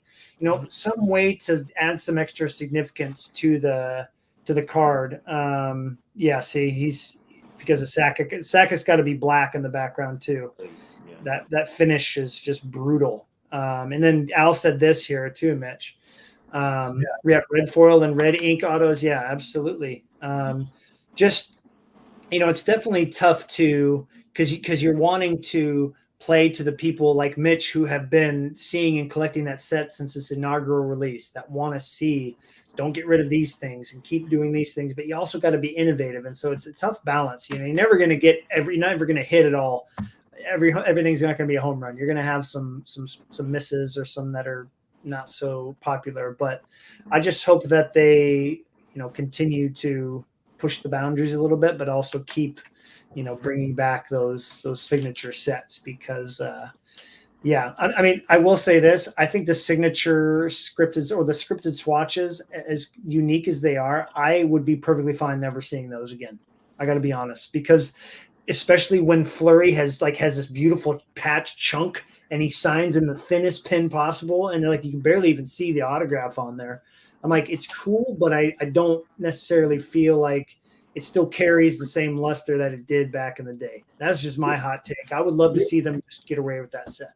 What's interesting about the scripted swatches is that, to me, they're a perfect opportunity for Upper Deck to use these like the back of a number plate, like just a huge one color spot. And like I don't think anyone, like, I think people would rather have just a one color scripted swatches where the signature is very clear and clean. And then obviously that's fewer multicolor patches that are going to be in other products. To me, it makes perfect sense just to specifically have, like, even in that one, I think, Adidas made it a little hard with the dots and the numbers. But it's a perfect opportunity for the huge chunks of one color patch to have a nice signature on there. And the fact that they, sometimes they have these like multicolor patches where you've seen like the player like has to like squeeze in. Exactly. I saw Pavel Bure where it's like the old Canucks logo, the black and orange and yellow one, right? And you can barely tell that it's autographed because it's like in the middle of the logo because it's so busy. This is the first one that I thought of. Like, come on, guys! Like I love the picture and the design is really cool, but like it just I don't know. If this was just a patch card with no auto, I would love that card. Still, I would love it just as much. And so you're paying the extra money. That is the only set. For some reason I have two of them on this page. That doesn't work. But like that's a little bit better. I mean, we're getting somewhere, right? You got a nice single chunk, but I just feel like it is how do I describe it? A messy set. It's just not as crisp and clean. Maybe try something different. But then again, you got all these people. I've been collecting scripted swatches every year since it came out. Don't you get rid of it? I mean, The other thing they could do with it is just have a piece of acetate. The National Treasures, Frozen Treasures. If they just did that, it would make it way better. I love that idea, especially that nice gloss that National Treasures did. Oh man, that would just collectors would go nuts for them. Jeremy says this here. In the sticks, yes. See, like sticks or goalie, like if you do the pads, do a chunk of pad, and have them sign over that. I don't know. Maybe they can play around with it a little bit, or maybe they're never going to change it. Whatever. But I just think that is a set that could use some more innovation, and I love that idea that you guys said, putting that nice acetate piece over it and having them sign over the top of it. That would look nice. The Frozen Treasures and National Treasures, I think, is like one of the nicest card designs ever. I mean, pull one up. I mean, some of them they didn't use a great pen, so the signature kind of gets washed away. But the ones where like it's very clear over there's like a jersey version, and there's like a prime version, and then there's a patch version. The patch ones out of 5 are like stunning. I saw like a Datsuk with like like to me that is like scripted swatches should be that. I mean that is a beautiful card. Yep. And there's a patch version that probably has like a part of the winged wheel that's amazing. I haven't seen the patch version of the Eisenman, but I've seen the Datsuk and it's an unbelievable card. Oh, here's a Crosby. I definitely got to show. Now, again, I mean, it does depend, the pen and whatnot, because I feel like this is, while it's beautiful because of the foil, that is a little bit messy still because you're dealing with the blue pen and you got these black pieces. I mean, it's definitely a card that has to be built specifically for what it is. You can't just throw that. If you threw that patch all the way across it, you're not going to hardly see that autograph without any white. So, but gosh, man, the design. Woof. Yeah, there you go, Upper Deck. Do that. But Alex did say this too. I was thinking about this. That's a great set. I think those were only jerseys, but I could be wrong. I think those are only jerseys though. Okay. And a lot of the ice flurries that I've seen, and Tim, you've seen certain players, they're always just jerseys. I don't think there's a patch version there are for rookies, which we were talking about in the group chat, I feel like yesterday, but not for veterans. There's just and the signature's not even over the top either. It's below it. So yeah. Awesome. Yeah. I mean, that would really That would be cool to see. Don't get me wrong. I mean, I feel like with the cup though, they have the ability to do that super rare stuff, right? The stuff out of 5, out of 3, out of 2, out of 1. Like, go for it. That's the release to do it and like really play with it and see what you get. I mean, if it doesn't do well, like the Overshadows, I doubt they'll do that again. But if it does really well, then you've come up with something different and unique that will stay. And if it doesn't, then you've got a one-off, which even those are still fun to chase down. So I don't know. That was a good discussion. I really, really liked, going down the route too of like, okay, what doesn't work anymore? Like what is maybe getting stale and something we can renovate a little bit. And I think that set would be one to definitely look into for that. How do you guys feel too? And I just want to throw this out here because we haven't talked about them all. There's those booklet cards that they have now. Obviously we have the monumental patches. Those are pretty popular. I feel like here's a Jordan Bennington that comes out of the pack looking like that. It's out of 5.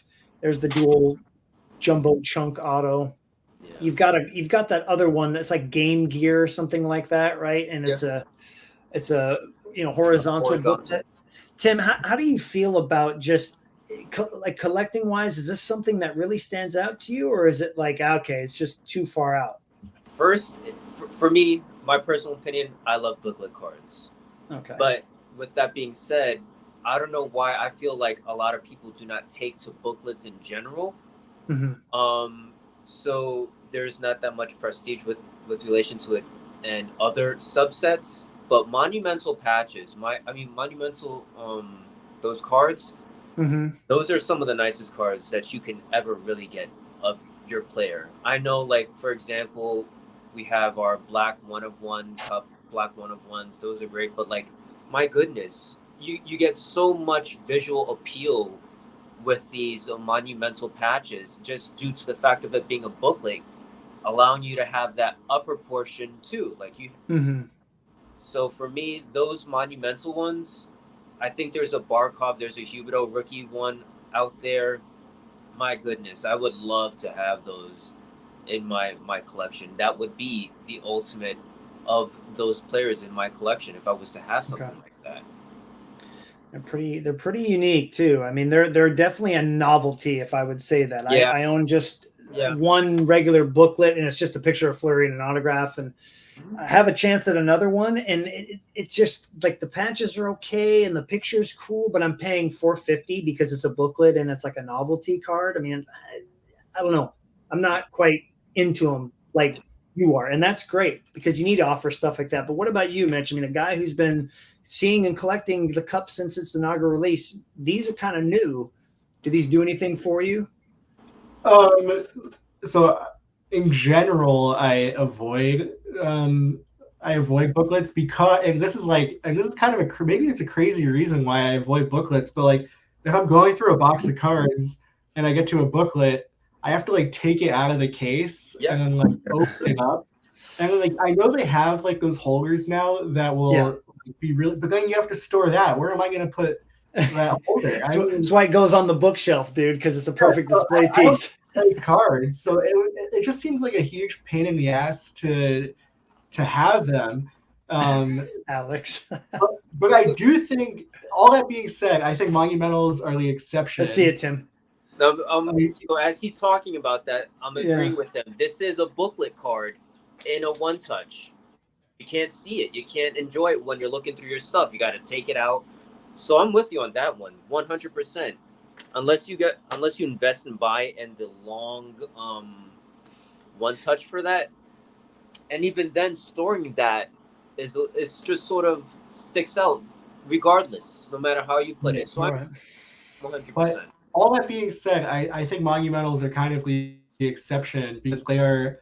I can't even conceive of a better card. The only thing I can think of is if you just have like some type of booklet where it was like 3 or 4 panels, right? And you called it, I don't know, some other name that I can't think of. If I did that would be crazy. Or if you had like, I know Topps made a product called Topps Letterman for football and basketball. Yes. Oh, I remember watching Chris Justice open so much of that stuff. Yeah, I opened that and I got a Joe Flacco booklet. It was like his whole name. Wow. If they had something like that in hockey, that would be insane.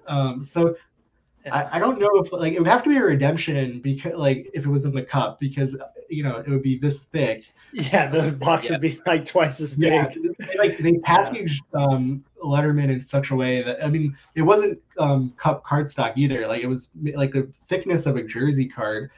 So the booklets weren't that thick with the full names, and most of the full booklets that folded out were in game use. They had game use letters in that, but they were individual cards. Right. So if they had something like that, it would have to be a redemption, like when Panini did the Black Tie Affair. Those had to be redemptions because they were too big packs. But something like that would be amazing. Imagine if you had like a fold out nameplate. It would be crazy. Dude, it's like an accordion almost. That would be amazing. Like talk about the ultimate display piece. It really, again, novelty cards like that have their own special place in my heart, and because especially if it's a like flower or the flower or something like flower power, I don't know, like something crazy. I mean that definitely holds something special with player collectors, but I think like in the general scope of like collectors, I think they definitely don't get much appreciation. I mean, even look at Alex, who's too lazy to pull out his booklets and look at them. But after seeing his pictures in the group chat today, I know exactly why he hasn't looked at his cards. Holy moly, dude! You got to get somebody go over there and rescue him. He's probably like hiding, trapped in there somewhere. But anyways, I think executed in the correct way, yeah, they can be done well. I love that idea, Mitch, of having the full name and it's a redemption, and you get like Datsuk or Fleury or Gretzky or whatever, and boom, there's the redemption. You get it mailed, and it's just like the reveal video would be amazing in itself, let alone just pulling the redemption. Like I'd watch those all day and watching people open those up. So I could definitely see him doing that, though. If Billy was on here and he's like, "Hey, I would like to hear an idea from all three of you." I mean, I would think that would be an idea where he'd go, that's something that we might actually do. So so if I'm just like playing devil's advocate, I can imagine. So like right now with the cup notable nameplates, like if there's 8 letters in a name, that's 8 packs of the cup that you can put a like pretty good hit. For the most part, the notable, and then if you have it where it's a whole nameplate, now that's over the whole print run of the product, you're probably reducing the number of like good hits like per box by however many there are. So you can imagine it would be like maybe a couple hundred boxes. Now you're gonna have to find another place to get that same value in. So it would probably have to be like just maybe like 3 or 4, like. Total. I don't think they could do it for them, and it would have to not even every year, maybe, or maybe there's only like 2 or 3, like that kind of thing, so that it's not detracting too much from the value from the rest of the print run of the product. But I think for just a couple of them, they could pull it off, and they'd be huge chase cards if they were the right player. It would almost be like the Easter egg aspect, but only applying it to the cup. Yeah, and that would be awesome to see him do that in the cup, because I mean, for me, Alex isn't here, but like the blank backs and the photo variations and O-Pee-Chee, I mean, I'd eat that stuff up. I love the Easter eggs, but to do it in the cup, that would be noisy, but also really cool. Noisy in a good way. And I want to bring this up because this is maybe the last talking point, because we're kind of getting close to being done. But Al talks about the buttons, and reading that, I think about this. It would be really cool to see a set where very specific gear. We've seen goalie pads with the Supreme pads. We've seen different goalie pieces, but like really specific. Like, I don't know, probably couldn't get it from the mask because their masks are expensive and they don't like breaking those apart. But like Leaf does with the buckles. Like you could take a strap and a buckle, and the buckle could be the one-on-one, and like the straps could be cut up and done with an autograph, like stuff like that, or the gloves of players, not just goalies, but the skaters. Obviously the strap from a helmet, like stuff like that. I feel like the cup is perfect to make those like out of 5, out of 10, super rare game use pieces. I mean, I eat that stuff up. I love the pads, I love the gloves and the blockers and all that stuff that in the game did. I would love to see the cup try to do that just a couple times, where they're putting very specific types of gear in there. I think. Yeah, I know. I remember when I was listening to Carvin, the guy that made the cup, on Jeremy's show, he talked about how they tried to get masks, but the NHLPA doesn't have the intellectual property of the like images that are on the masks. So like you have to go out and get the rights for whoever is on the mask, which becomes way too big of a project. Al was talking about the trios. It just made me. I have this card next to me. It's the first ever Cup trio set from 07-08. This is Gretzky, Lemieux, and Messier. Oh wow, that's so cool, man! Talk about a trio of legends on the same card. Wow.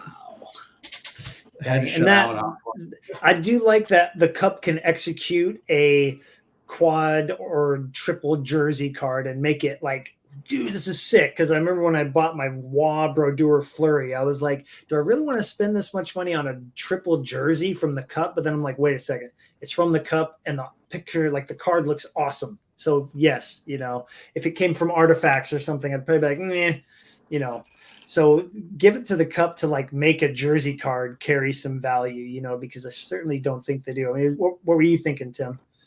So I actually have one that you guys are sort of referring to.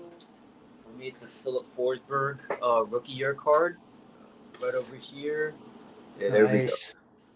So yeah, I definitely enjoy the opportunity to get some trios cards if my PC player has that opportunity.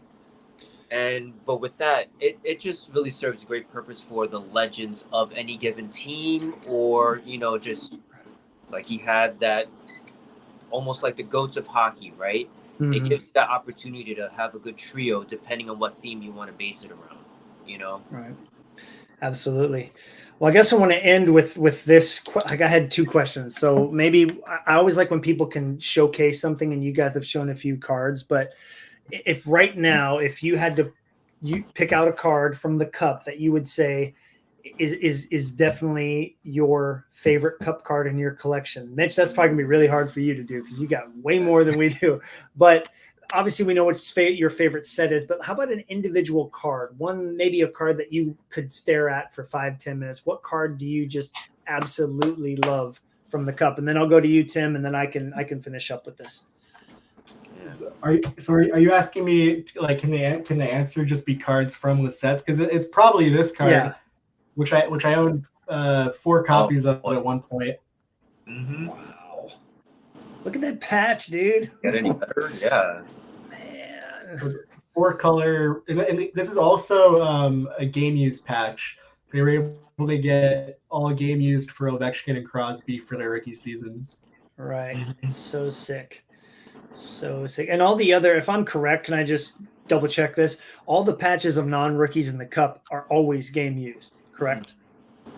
What sometimes they're event used. The first couple years there was a lot of Hall of Fame game patches. Like that Stastny limited logos that you pulled up that I posted earlier, that's from the Hall of Fame game. Okay. We pulled that up again. There's also a lot of All-Star game patches that they use for veterans. But it's never like a photo shoot. I always thought the Hall of Fame game patches were kind of weak because it's like it was after their playing years, which for me is just something I don't like. But there's so many of them in 06, 07.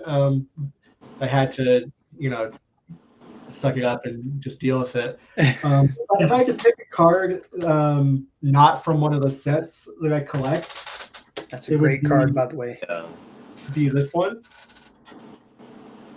So this is a 07-08 Cup Mike Bossy 1-of-1 patch auto. So this is like the 1-of-1 variation of the base card. Mm-hmm. And this one became available, and I was like, name your price, and I'm very happy with have it. You big Mike Bossy fan as well? Yeah, I brought another Mike Bossy card to show.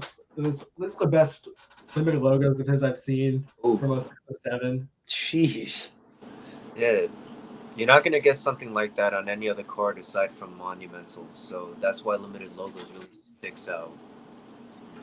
Absolutely.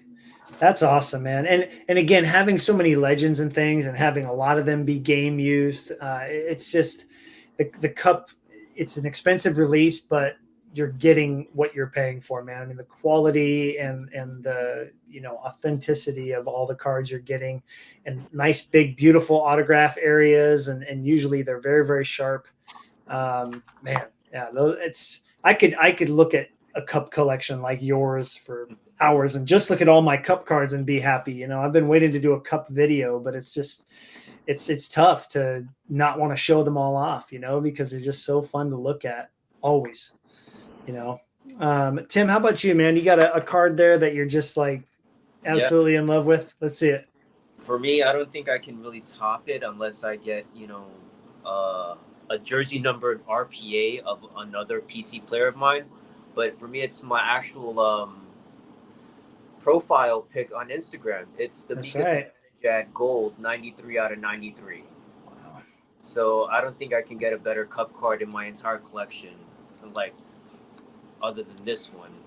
And I had the opportunity back in 2016 to get the 93 out of 249 to have both of them, but just it wasn't right timing. It wasn't the right timing. So that one unfortunately passed me by. But it's out there. At least I know it's out there. Right. Do you have a story behind getting that one that you just showed, or was it just popped up for auction? You scooped it up, you're ready to get it? Yeah, it just popped up for auction. Perfect timing. I managed to buy it. Zibanejad at that point in time, I think he just got traded to the Rangers, and at that time he had lost the prestige of 11-12, new flavor of the week, things like that. So a lot of his prices were very affordable, and so that's how I was able to get this one at the time, and it's been with me ever since. Awesome. And being that I'm from New York, and I followed Zibanejad from when he was, just got drafted from the Ottawa Senators, and he got traded to New York. This card is with me to stay. Awesome. Got to have that extra little sentimental value too. Yeah. That explains why it's a profile picture. I mean, I kind of had a feeling, but it's good to hear you talk about it as well. Mm-hmm. When I first decided to get into Flurry, a card showed up on eBay, and it was like, I think 1,500 or best offer. And I couldn't stop thinking about it and looking at it for over a year, And I mean, we've all been there, right? I'm sure there's cards on Mitch's watch list, to your watch list, mine, that we've had there for a while. And you're like, I don't know when I'm going to have a chance to go after it. And I messaged this guy many times. Very rarely did he get back to me. And, summertime came around and I'm like, all right, this is my final offer. I only got one offer left anyway. I threw the final offer out. I messaged him, and to get the message back, okay, sounds good, my heart like skipped a beat. I'm like, wait, what? For real? This is going to happen? Because I'd never spent this much on a card before. But I will agree that I think it's probably it was a great choice. So the tribute, the Crosby tribute style. Honestly, Mitch, I actually thought there was a sticker here, because just by looking at that design, it made sense that they would try to put a sticker on this card. You know what I mean? Because it just the way it was built, I'm like, this looks like they built it to have stickers. And for some reason, I convinced myself it was at one point. And thank God it's not. But to have that tribute, patch logo from I think it was like the 80th year or 50th year or something. I have to look it up. But to have it say Pitt in there, I'm like, come on, man. He's got my favorite mask on from, 09 or from 08, 09 when they won the Cup. It will be impossible for me to top that card, I think, as far as like just having a special place in my heart with the Cup. So that is by far my favorite. And if I had a card as a profile pick, it would be that one, hands down. So yeah, I think it's the 50th anniversary. That must have been a 2017 card, or the jersey, because it's 1967 was like the first expansion year I think the Penguins were part of. Okay. Yeah, no, I'm really, really pleased with like the picture that they chose did a lot for me. I was just talking about he'd make it even better if it had like if he had his Stanley Cup final patch here and it was a picture with the stash underneath and from the cup when he was playing. That would have made it a little bit better. But other than that, it's impossible to top that card as far as a cup card goes. So yeah, man, those are some great cards that you guys showed, and I just love that the cup produces these cards that get us to just absolutely visually be attached to them forever. So yeah, great discussion too. I mean, I think we could sit here and show cards off and talk about the cup for 4, 5, 6 hours. I mean, our group chat, there was a pretty long discussion going on.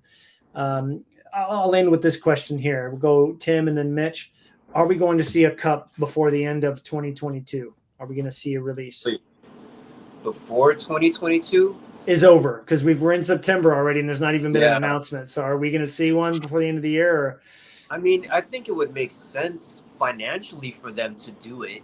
I don't know if the production, things that be would allow them to, but I mean, you're going to be reaching into the holiday season, so it would only be beneficial for Upper Deck to just say, hey, that's when a lot of people are going to start having their money or building up for their money. It would be a great time to start releasing a product of that caliber.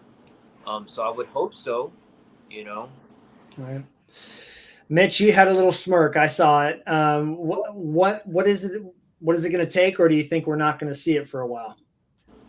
Well, so I mean, obviously, I don't have any like insider knowledge. Oh, darn it! I was hoping. I know that they want to release the cup. I mean, everyone is probably hounding him about it, and it's probably a pretty profitable product for them. It generates more buzz than maybe other than like Series 1, any other product. And I'm sure what's happening right now is they're probably like, obviously they've had this huge supply chain issue that they don't own their own printer. So they have to kind of fall back in line with these bigger companies like Panini and Topps who have the same third-party printer that kind of get priority over Upper Deck, and they have to grapple with that. I'm sure something like that is what's causing this delay. I mean, as far as I know, we haven't seen any previews for it. Right. So people have talked about like doing like a double year. I don't know if you guys remember 13, 14 National Treasures, including a bonus pack of Dominion, rather than having a separate Dominion release that year. Yep. Something like that, like we're doing with Ice. And I think having a double year is kind of, it creates a lot more excitement because it's a bigger product. I think that's a lot of what made 0506 such a like storied year for hockey cards is that it was the 0405 was the lockout year, so you had a double rookie crop, so it was really a lot more loaded. I mean, at the since their careers have progressed, the names aren't quite as prestigious as they were, but guys like Jeff Carter and Henrik Lundqvist, Mike Richards was a big name back then, Dion Phaneuf was a big name back then. Like those were huge cards to get. Like besides Crosby and Ovechkin, Zach Parise is a big name to get. So you had like a very large depth of like great players to get because it was a double year, and I think that would create a lot of excitement. To me, I think that's what I would do is create the double year cup, because if not, you're going to have a situation where you could have 2021 Cup, 21-22 SP Authentic, and 22-23 Upper Deck Series 1 all come out like in the same month. And I've talked about on my personal Instagram, like if you have 3 products, all right, well, Jeremy has the insider product, hopefully soon. Yeah, no joke. But, I've always shown if you have 3 years of product coming out at the same time, like what is a rookie card? I mean, my only thought was this: what if they did what they did with the 0506, the Cup? What if the 2021 rookie class and the 21-22 rookie class were all in the same design and year? I mean, obviously it's not, because then you're getting a Kaprizov rookie card a year and a half late, but it is his RPA. I don't know. I mean, that's decisions for the higher ups to do. It's just kind of an interesting question to pose because we're going to get Kaprizov Cup rookies in the middle of the 22-23 season. And I think the hobby will accept that these are rookie cards, of course. And it was kind of a one-off problem with COVID that kind of backed up everything. But I wondered, like, if it took 4 years, like, at what point, like, how deep into Kirill Kaprizov's career can he not have a rookie card? Like, we're now into he's going to be during his third season. Yeah, that we're going to have his cup rookie, and I think everyone will agree like it is a rookie card. But of course, if it's his fourth season or fifth season, like, can he still have can they make a new product like if they re-released Splendor, could they put a Connor McDavid rookie in there? And they're like, well, you never had a 15-16 rookie, so this is his rookie. Like, there has to be some kind of rule, like how far after the rookie season you can create a rookie card. There's not a rule. There needs to be one, I think, because it bothers me more than it bothers anyone I've ever talked to about it, that Kaprizov is going to have a rookie card in his third season. I know it's like a one-off problem, but it still is like, I really don't understand it. Because there has to be a line. Like, well, if it is his fifth season, is that still a rookie card? Like, are we at the line? Like, how are we determining this? Well, it's. What do you think, Tim? What are you thinking on this? Well, for me, I'm gonna spot Upper Deck this problem because of COVID. COVID really, just rammed things right off the course. So I'm gonna spot Upper Deck this problem. But I definitely hear what Mitch is saying, because we're in the third season of Kaprizov's career. Right. And at one point, am I going to consider it a rookie card? But even with that being said, I'm just going to spot Upper Deck this problem this one time off. Right. I'll consider, whenever they make it, I'll consider Kaprizov's rookie or other players like him, Stutzla, Norris, and others from the 2021 crop. Right. Yeah, Laffy as well. I mean, they'll still carry some prestige. But it's an interesting proposition that you're making. Like, do we still consider a rookie card? But I think this set, as we just covered, the Cup. I mean, that's not set, but this release has so much hobby love, and from collectors all the way back to its original release, and people that are just coming in. There's something about the Cup. Everybody loves the highest end. Everybody's going for the National Treasure RPA of Patrick Mahomes when it came out, just like they're going to go for the Kaprizov RPA. I mean, the most prestigious product will carry the weight. And I know here I am sitting like Fleury wins the Vezina. I'm like, dude, he's going to be all over the Cup when it comes out. And here I am, like, still didn't even have a preview of it. Like, please be in there, because I'll even tell this to Billy when he comes on. It left him out of so much that year, but it was the 2021 stuff, so they make those checklists so far back. It's got to be tough for them to get that all balanced out with the Cup, because it's at the end of the year. They release it postseason. So anyway, thanks for hopping in, man. Appreciate it having you here. It's nice to see the commentary, but I'm with you guys. I don't think we're going to see it before the end of the year, but I would think like early next year, maybe middle of the season, March-ish. Mm-hmm. But they got to get it out. I know the cards have been made. Again, I've seen pictures of athletes signing the cards, like some different sets. I know they've made them. So I don't know what's even like 6 or 8 months ago. I don't know if you guys followed Dylan's cards on Instagram, but he got a unsigned copy of the Thomas Harley 101 from the Cup. It got lost in the mail. Someone got the Premier and the Cup 101. They were supposed to be signed, but he never got to them. The guy who found the package listed them on eBay. He bought both of them. Including, this was months ago. Let me see if I can find out when he posted it, because they've had it printed for a long time. Let me see. Wow. I don't know if he still has it on his Instagram. Well, and that just goes to show, like, why is it the packaging? Like, that was a big thing too, is like they were having trouble with all the plastic and the packaging to get products out, the boxes and stuff.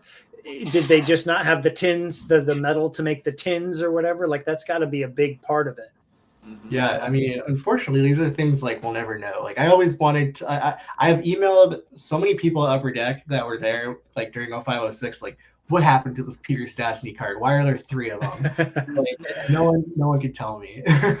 Well, and there's always going to be a little bit of lore that they'll never let out, just like how many acetate young guns are there from SP Authentic. You know, I mean, obviously Brady would love to know the print run, but would that take away? Would the value decrease if we knew? Like, there's always going to be those little tidbits. And Billy said it in different things. He's like, nope, we're never going to tell you how many of those variations there are. And I think it's kind of cool at times, you know, that they do that. So maybe other people think otherwise, but I dig it. So cool. Well, Mitch, it was awesome having you on here for the first time. Tim, I hope you enjoyed it as much as I did. It was awesome to add him to the group, and I can't wait till all 7 of us make it into an episode one of these days. We've got something fun planned with a release that's hopefully coming out at the end of the month or next month.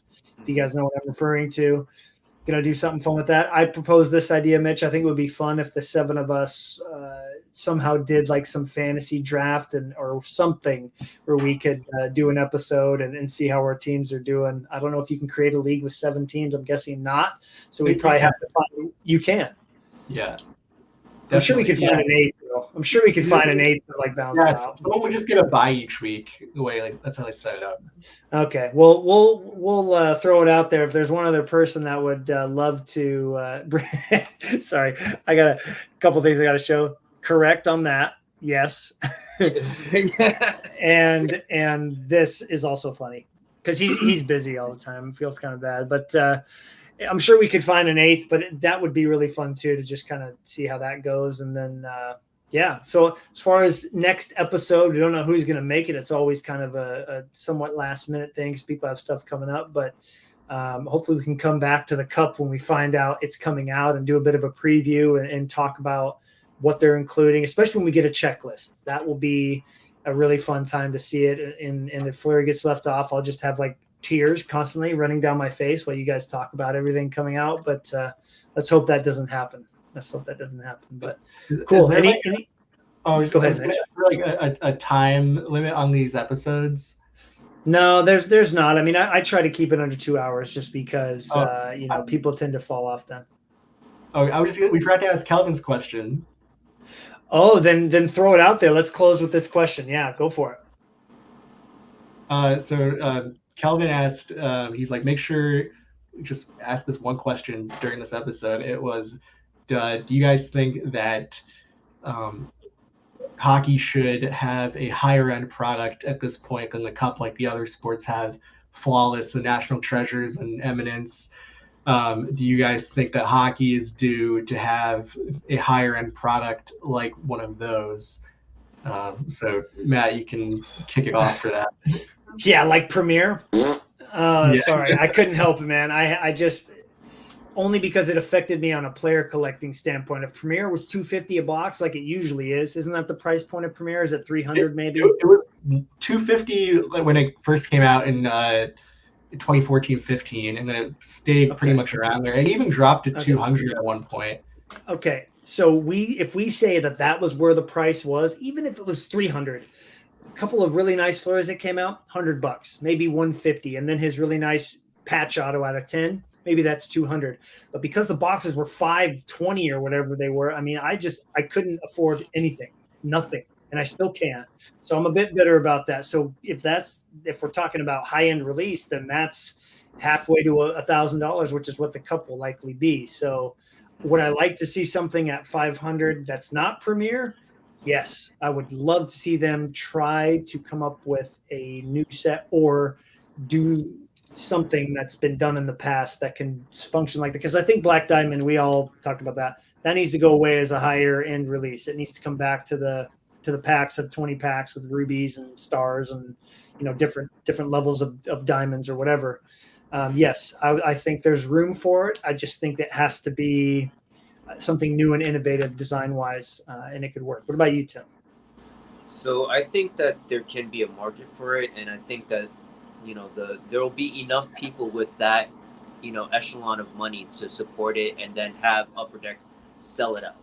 So I think that the hobby can support it. similar to you, I'm a player collector.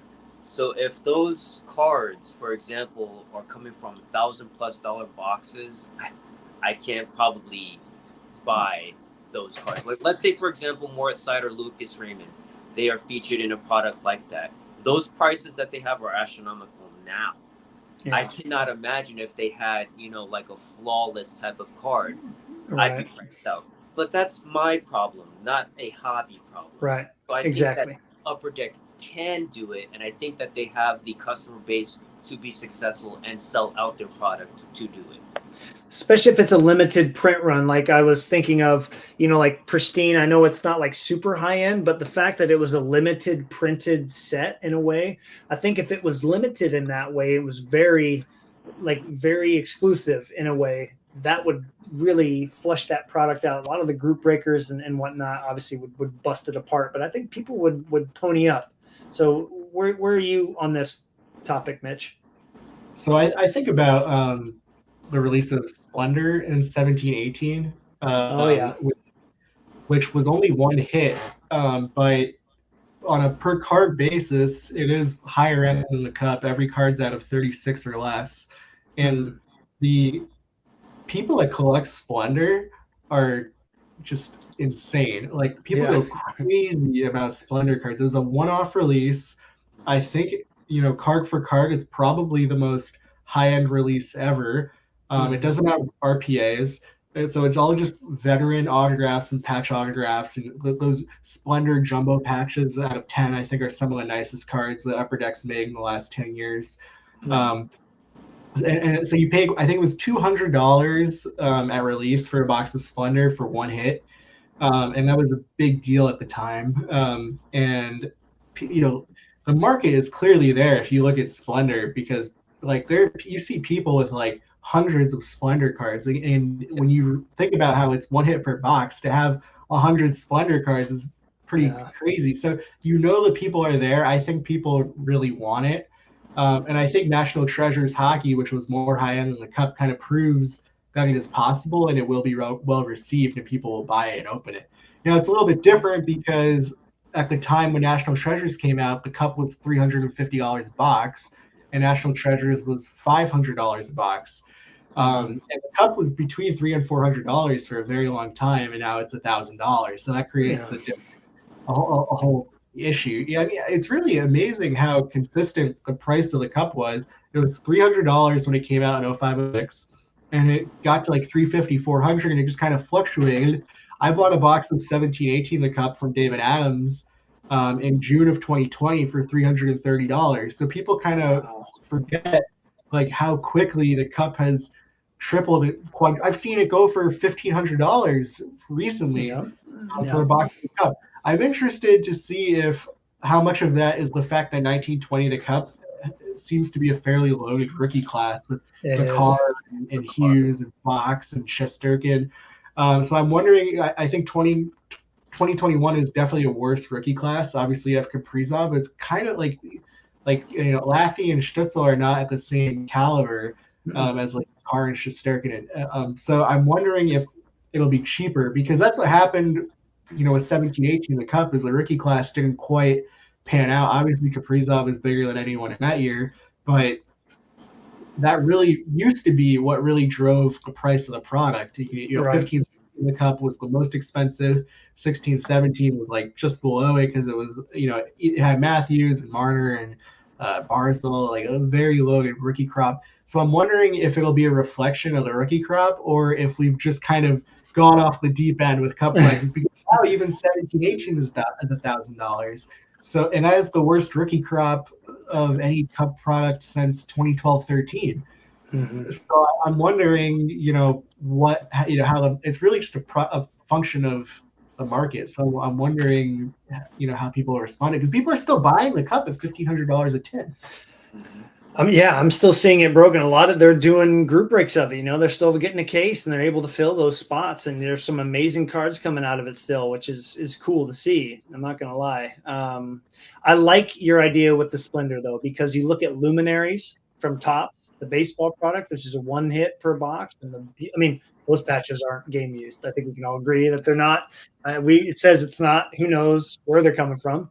but the cards themselves are gorgeous, and every time I see a Henrik Lundqvist Splendor patch auto, the colors like the blue, the red, the white, and the picture of his mask, and he's got the real cool blue and red cage. I'm like, if I had unlimited funds, I'd have one right now. Those are so beautiful. So yeah, to see my player in that, I would pony up for one card. Absolutely. If it was done right, especially with his post career and he's in a Penguins uniform. Oh my gosh, I would sell. I'd have to sell so much stuff to get it. But yeah, I think there's room for it. I really do. Group breaking wise, those would be so easy to fill. You just do team spots, and if you get something, you get some. If not, you don't.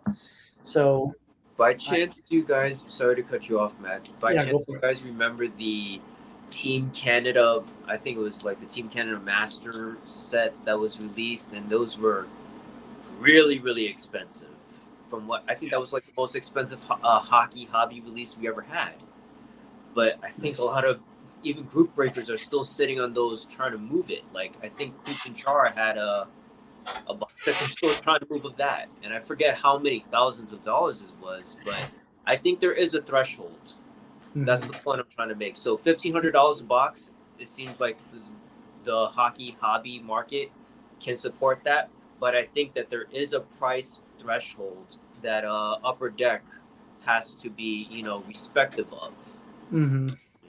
So Absolutely. what I would say to that is I think the real problem with the Team Canada set is not the price point, but it's something that it's for too niche of an audience for the price. Because like I'm an American, I don't care about Team Canada. Like you guys are American too. I don't think you guys care about Team Canada. I love the Flurry Team Canada stuff though. Every now and then I'm like, it's cool. If it was the same product, but it was just like some crazy high end like NHL product rather than a Team Canada, I'd be way more interested in the Master Collection of whatever. And it was the same type of product, but it was NHL cards instead of Team Canada cards. I think they, no issue filling that because a lot of the high end guys are in Europe. A lot of the people with the huge Splendor collections that I know of are in Sweden and Czech Republic, and none of these guys care about Team Canada. So I think you have to appeal to the general NHL that every collector can put their teeth into. Yeah, or player and team collectors, absolutely. No, I think Splendor has to be something that would be on their radar because you're not making nearly as many cards, but you're getting good value out of it. As long as the patches are all really nice. I don't want to pull any. The reason I don't own the only Flurry Splendor is it's a game-used puck autograph. And as cool as it is because it says Splendor, it's not a great picture. It's a puck. It's not even a patch. Like, it's a very niche card, and I've stayed away because of that. And so if that thing had just a gorgeous 3-4 color patch, Vegas patch on there, oh yeah, that is something that's going to happen. And that was his first year, so I don't think they had a Vegas jersey available yet. So they weren't going to put a Penguins jersey in there, which would look ridiculous. So just a random thought. Can you guys imagine an Olympics set featuring, jerseys and autographs from just everybody from the Olympics from different countries and whatnot, because we do have a huge, like Mitch was saying, a huge European collecting base. Right. And I know that, owning the rights to that and things like that would make it nearly impossible to have such a set. Panini owns it. What's that? Panini owns the Olympics rights. Oh, they do? Oh. Yeah, Panini has. Yeah. Well, then let them make a set then.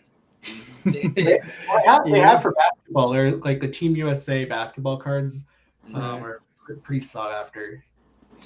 Yeah, Kelvin's right on this, and this would be really cool.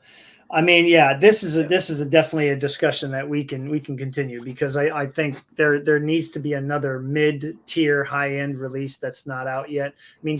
I mean, we've talked about it all the time. Bring EX back and make it like a 6-pack box and 3 cards per pack when having essential credentials in there. I mean, you go a lot of different routes with it. But I will say with Jean Arena and her husband designing for Upper Deck again, take advantage. They could come up with some wicked cool stuff for a product like this, like crazy off the wall designs, but like they could do so much cool stuff. So I hope that does happen. What Kelvin's question, I would love to see it. so this is maybe a hot take. So I think we're very fortunate to have our designs back, but the hobby really rejected them like for a long time until Very strange. the last couple of years. They've everyone's like, wow, these are amazing. But you could get cards with these designs very cheaply for a long time, and I my feeling is that people are going to see her new designs and they're going to be the same type of like crazy wild designs, and they're not going to like it because they're not going to have any brand equity. And I think people, at least in hockey, they seem to reject like those types of designs besides the ones that already have, like, people have decided like, oh no, actually we like these now because they were legendary in 1997. Yeah. So I'm really curious. I really think people will not be crazy about them. That's too bad. Like 20 years. It will take another 20 years for people to like her designs again. But like, to me, it's so strange, like how suddenly like everyone loves PMGs, even though you could buy a Gretzky red PMG 3 years ago for $50. Yeah. I remember those prices. Yeah, I do too. I got my Fleury for $10. I can't believe it. My red, it's wild. You're right. It's going to take something. I mean, I'll give you a hot take. I don't think they're that great. I really don't. I think they're boring as heck. Like if they had a really beautiful finish on them, like more of a foil finish. Oh, dude, like the yellows, the gold 101s. If those were like out of 20 or 10 or something, like, I don't know. I just think, for me, I like more like Kelvin in essence. I like shinier finishes, but they just carry that lore because of the basketball set, right? Everybody loves them now. The basketball sets were way cooler because I don't know if you guys have like seen the basketball ones, but like in the background they'd be like on skyscrapers and like dunking over like spaceships and like things like that. Like if they incorporated that into the hockey versions of them, I think they'd be way cooler. But as of they are right now, they're just a picture of a player with solid red, solid green, solid gold, and it's pretty boring. And how many times can they release the retro version where it's just the exact same thing with a different photo? Yeah, no, you're right. And this is a discussion I want to save overall for when Metal does decide to come out. We do a product preview and we talk about what we're going to do with that. I think that's a great take, and I'm with you. And I would love to have Jean. I had the pleasure of interviewing her once, many. This is pre-COVID on the show, not this show obviously, but Essential Credentials, and hearing her talk about those old designs and that all the things that she did that were different. I feel like there's definitely got to be a way for her to appeal to the masses of hockey collectors out there. There's got to be a way, and I'm sure that she's thinking about that. So hopefully we'll get the chance to see it in the future, especially if she has her hand in on the cup somehow.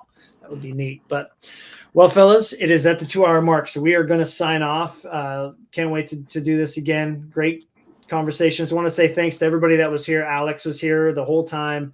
Kelvin made it in here and there. We had Name in here. We had Alan here. Maddie was here, obviously, to give you some props. But we had, and then Capitals fan and Jeff were probably here as well, in and out. But thanks to everybody for hopping in. Hope you enjoyed the discussion, and we'll see you on the next one. Have a great night. All right. Good night, everyone.